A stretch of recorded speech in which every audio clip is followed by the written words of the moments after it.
I don't know if this is my favorite story in the Bible, but it explains so much. And that's the story of Noah after the flood. It says that he planted a vineyard and he drank of the wine and he became drunk.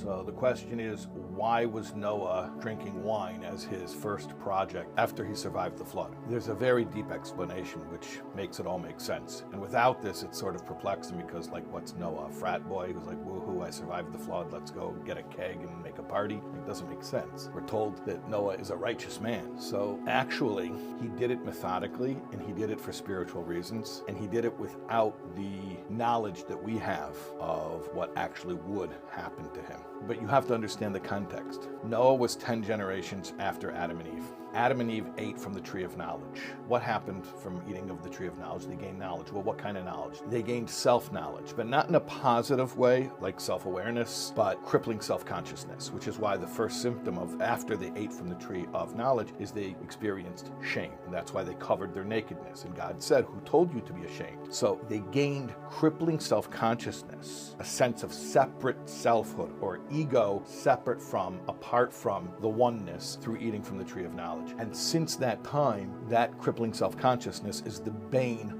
of human existence. Now Noah comes along and he wants to remedy it. He sees there was just a flood. It was a total restart on all of creation. Many of the commentaries explain the flood was actually there to cleanse the world, to give it a chance for a new beginning. So Noah tried to seize on that opportunity and he said, if the problem of humanity since Adam and Eve has been self-consciousness, I will antidote that by erasing, by obliterating self-consciousness. And he made the perfect elixir that obliterates self-consciousness. It's called good old wine, and he drank it. And you know how much he drank? You think he wanted a little buzz? No. He looked back and he said, what happened when Adam and Eve became self-conscious? They became ashamed of their nakedness. If I want to reverse that, how far do I have to go? Well, you see what happened. He was found passed out naked in his tent. His sons found him passed out naked. He drank specifically until he would not be ashamed of his nakedness. What did he think he was doing? He thought he was freeing humanity